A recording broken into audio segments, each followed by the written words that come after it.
When these people tell us to do something, it's usually for our own good. That's why we need to obey them. They've lived longer, they have more experience, and they know more than us. Sometimes we just need to shut up, stop being so stubborn, and listen to what they have to say. When even the Bible ate of the fruit, she didn't ask Adam, hey, what do you think? And she didn't ask God either. In Proverbs 19:20 it says, listen to advice and accept instruction, and in the end you will be wise. If you have questions about something or you need help, don't be afraid to ask. Go to your parents. Go to a youth leader. Ask them for advice. Ask them for what you need. Don't just be ignoring their advice. They know what's right for you. They know what's best for you. Like my mom, I'm 19, and I still ask my parents what they think. I ask them, hey, this that I'm wearing right now, do you think it's real revealing? Or these friends I'm hanging out with, do you think that they're too wild? Do you think they're really following after God? I ask them what they think, and we still need to do the same. You may think it sounds lame, but it's true. You need to do it. It will help you. You need to listen to the advice of those who are older than you. And you can't say like, oh, well, it's hard to obey. Because if your friends were to call you up and ask you to go hang out with them, you would get up in a hurry without complaining, and you would go hang out with them. But if your parents tell you to clean up, you go, oh, Mom, do I have to? You start complaining. But when your friends ask you, you didn't ask any questions. You just got up and you went. Just like Adam, he didn't ask any questions. In Genesis 6:3, after Eve eats the fruit, it says, she also gave some to her husband who was with her, and he ate it. He didn't ask questions, and you want to know where it led him? It led him in trouble. When we don't ask people for their advice, when we don't ask our youth pastors and our parents for their advice, it's going to end up leading us in trouble, and we can't be having that. It's worth more time. It's worth more to you to spend time with your parents than it is to spend time with your friends that you won't see in a couple of years. In Colossians 3:20 it says, children, obey your parents in everything, for this pleases the Lord. Remember when I said earlier that we all come to crossroads every day? One of them is obeying our parents.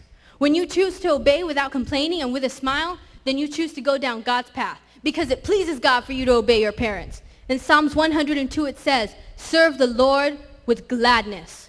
When you don't complain and you smile and you just do what God and your parents are telling you to do, then not only are you making your parents happy, not only are you pleasing God, but you're also serving God with gladness. Adam and Eve both failed, but we don't have to. Instead, let's learn from their mistake. Let's learn not to be greedy and disobedient. Let's learn to do the opposite. Let's not sign a contract with Satan like they did, but let's sign a contract with God. In Revelation 12:9 it says, so the great dragon was cast out, the serpent of old called the devil and Satan, who deceives the whole world. Satan deceives people. Why does anyone want to sign a contract that is full of lies and deception? A contract with Satan might look enticing at first, but you need to read the small print. Remember in the video we just saw? He pulled the contract away from me. He didn't want to see the small print. You want to know why? Because it would reveal the truth. Let's see what a contract with Satan might look like.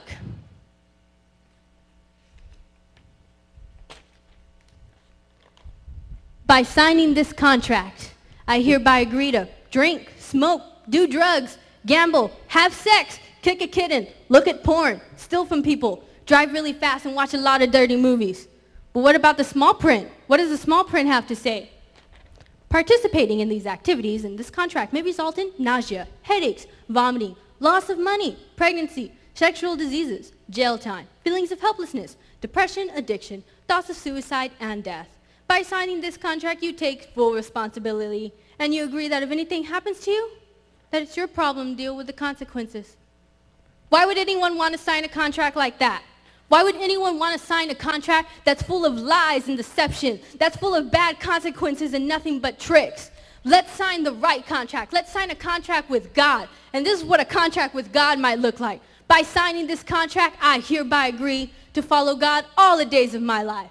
I will make God my #1 priority. I agree to obey every single word in his Bible, and in return I will receive unconditional love, divine health, forgiveness, mercy, joy, peace, strength, prosperity, and so much more according to the abundant life that Jesus Christ has given me. Don't we all want to sign that contract? Nobody wants to sign a contract that's full of lies. Instead, let's sign a contract that's full of righteousness that will only benefit us and make us better in life. You know, later on today, we're going to learn about Joseph and David. They made right choices. They signed the right contract. They walked down God's path. Adam and Eve didn't.